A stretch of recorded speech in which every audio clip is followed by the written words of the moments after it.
Politics and pandering is being put away at Marvel as it pancakes the rest of the Walt Disney Company.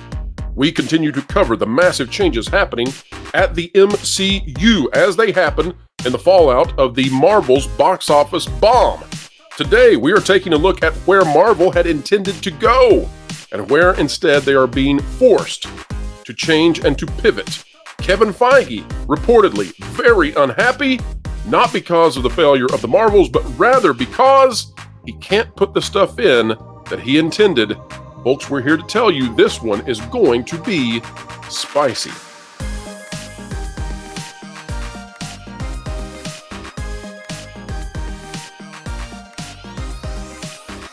Hello, folks. Welcome back to the place where we explain Holly Weird, give you a doctoral degree in understanding what's going on in entertainment.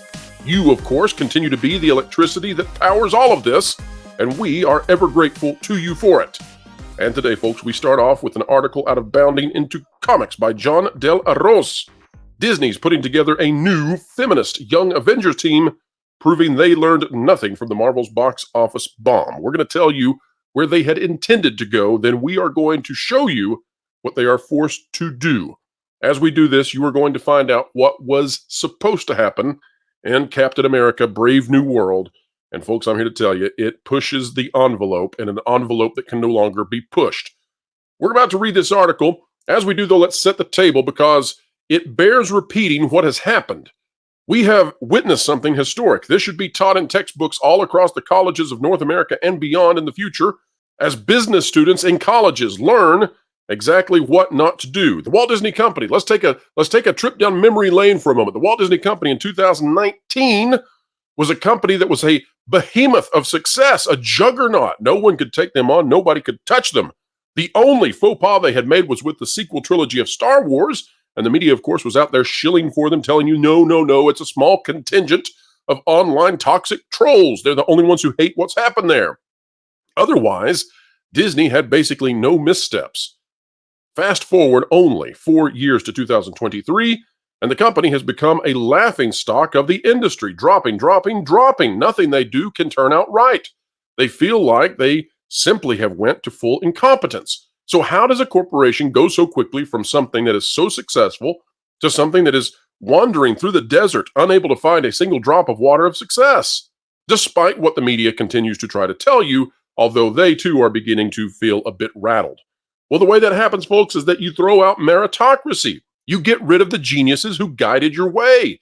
You become a puritanical kind of system that demands people bow to your ideology. And instead of being a producer of universal content, timeless tales, you instead get out of moderation and go towards radicalism. You start teaching and preaching and providing everybody with stuff that nobody really wants except for a very small minority. And then you demand that they watch your stuff because you're Disney, darn it! That is how you arrive in the place that we find ourselves today with the MCU, with Star Wars, with Pixar, with Disney Animation. And we could go on and on. But we mustn't, because we must stick to the MCU. But just know that as we do this, we have watched a cataclysmic collapse in the biggest entertainment company on the planet over the last 4 years. And the mainstream media likely won't tell it to you that way. Let's read the article. Fresh off the humiliating failure of the Marvels at the box office, Marvel unveiled its first round of Young Avengers, the next superhero team to take the reins of the Marvel Cinematic Universe. It appears Kevin Feige and Disney learned nothing from the MCU's problems as the revelations revealed yet another group of feminist replacement characters as the team members. The Young Avengers is a team set up with the full intention of replacing the beloved Avengers team, which took cinemas by storm in Joss Whedon's 2012 film. Disney Marvel caught lightning in a bottle, taking characters from 3 successful film franchises in Iron Man, Captain America, and Thor to form a team everyone loved, packed with even more A-list actors to fill out the roles of Hawkeye, Black Widow, Nick Fury, the Hulk, and Loki. Fans loved the film so much that it generated incredible hype for the Marvel Cinematic Universe, which coasted off this movie and the films of the solo Avengers to billions of revenue before the actors commanded too much money. With these actors and characters seemingly off the table, Marvel tried their hardest to build replacements, starting with the fan-hated Captain Marvel film and a spiral of interconnected Disney Plus shows that took Marvel characters and tried to promote a group of nearly all female casts to captivate the largely male audience of the action superhero genre. And folks, we will repeat it as long as we need to. Congratulations, men. You went out en masse and supported the Marvels. 61%, according to the latest data we have about the opening weekend, went and supported the Marvels. Only 39% of the audience was female. Women let them down. Disney failed in all of their replacements. Fans hated almost all of the Disney Plus shows, which seemed to have little purpose other than to promote diversity hires and interconnect to snowball into other movies. None of the shows stand independently, and none have created any of the lovable, memorable moments of the original MCU films. It goes on to talk about more. You can click on the link down in the description below to read more of this article. Bottom line, this is where Disney intended to go. A Young Avengers movie, show, what have you, starring their young starlets. The only problem is that making the superhero genre be focused towards young women, well, that's going to be a very hard sell. Similar to if you try to change Polly Pocket to be for boys, or if you decided that Barbie was going to be a male-centric line now. It just doesn't work, and it doesn't take a genius to tell you that. But unfortunately, Disney purged their geniuses, people like Ike Perlmutter, people like John Lasseter, and by George, they got rid of George Lucas too. Could have had him helping them guide along Star Wars, but they did not want that. Now, where are we today? This is what you need to know about Captain America: Brave New World. This is what they are apparently, allegedly running away from. And I suspect, too, that they'll be running away from those Young Avengers. Although, if they had a genius to guide it, maybe they could make it into something. It's just, they're on short supply of geniuses. They keep running them off. Disney's new woke Captain America movie on the verge of crashing and burning. This by Matt Margolis by PJ Media. Remember the days when Disney knew how to entertain audiences and Marvel Studios made exciting and fun movies people wanted to watch? Well, those days are clearly over. After a long string of flops, Disney and Marvel have been trying desperately to make something that isn't a bust. As PJ Media previously reported, the latest movie from the Disney-owned Marvel Studios, The Marvels, is on track to have the lowest Marvel Cinematic Universe opening ever. It has been panned by critics and audience members alike. The movie reportedly cost $350 million in production and marketing. You know what? For all the criticism that you folks out there might have for using PJ Media, and I don't know, maybe you all love this site. I have no prejudice about it. But I got to say, there's not many outlets out there that get this close on the combined production and marketing cost. This is actually pretty darn close. I would peg it probably closer to 400 million, but 350 is not bad. PJ Media, great job on recognizing that it's not just production, but it's also marketing. Great job. And that means this film needs $800 million to make a profit. If Disney execs aren't already reeling over the latest flop, it looks like their next film, Captain America: Brave New World, is on the fast track to being the next big flop. According to Jeff Snyder of the Hot Mic podcast, the movie is being moved to 2025 release after not performing well in screening tests. And here is the kicker, folks. Here's what you've been waiting for.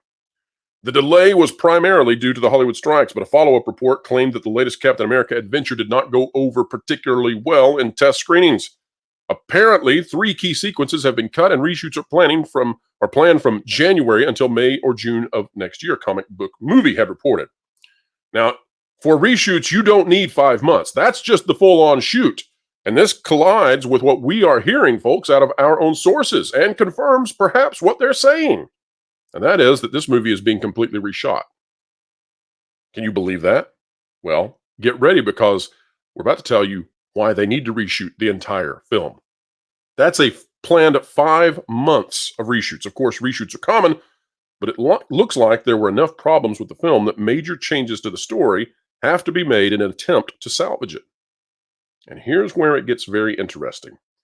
It says an anonymous 4chan user who claims to have been at a Los Angeles test screening, and it says it won't link to the post because they cannot verify the claim.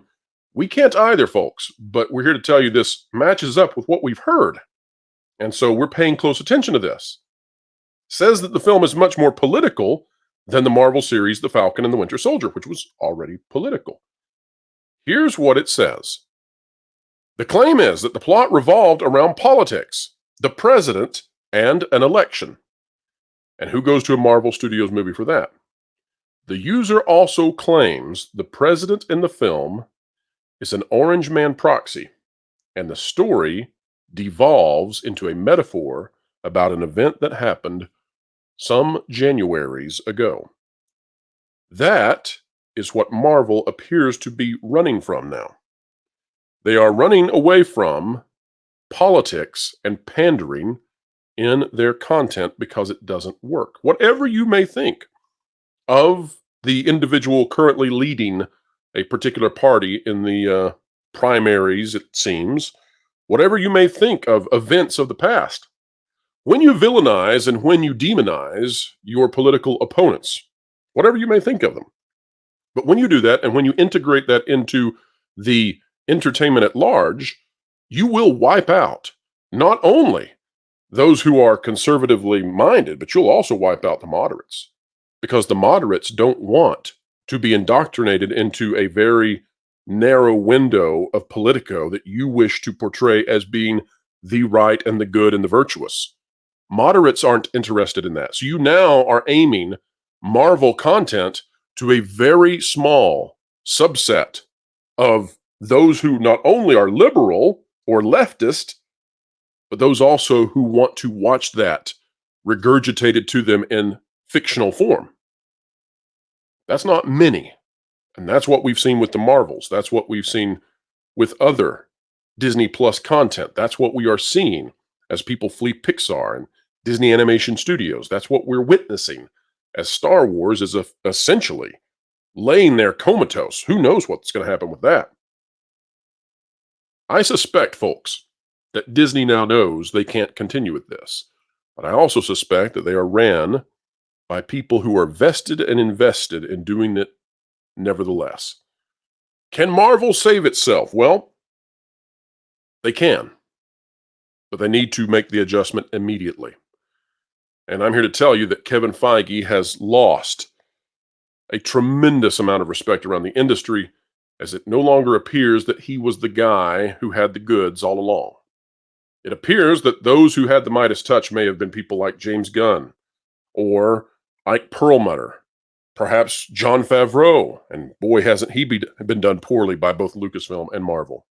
And we might even give some credit to Joss Whedon and say he set up those Avengers pretty well. The Russo brothers, fantastic, but Kevin Feige left to his own devices. Well, it's not just the Marvel studio enterprise and the Marvel Cinematic Universe that is hacking, coughing, and wheezing. Kevin Feige may have been a hack all along. And folks, that is the video for today. If you like content like this, consider clicking the like button, share, subscribe, and when you click it, you stick it to the algorithms, hit the notification bell, drop a comment down below, let us know your thoughts. We covet your comments, we care about what you think. You tell us. Is it too harsh to say that Kevin Feige may have been a bit on the hackish side? Well, we're curious. We're genuinely curious what you think about that. Let us know what part you think he played, and let us know why he went so far astray. Folks, don't forget that the Pro Show is live Thursdays, 5 to 7 p.m. Eastern Time. We love having you there, and we can't wait for this big announcement coming about thatparkplace.com, the website you should have bookmarked. This coming Monday, we will have a major announcement and press release as we prepare to position that website to be the premier pop culture news site on the web. We're not overselling it. Maybe we're underselling it. We'll share with you on Monday. Wherever you are and whatever you're doing, keep learning, keep growing, and keep having fun. Make sure to catch the Pro Show Thursdays 5 to 7 Eastern Time. Entertainment Explained, The Culture Curve Conquered, live with Pro and all his friends.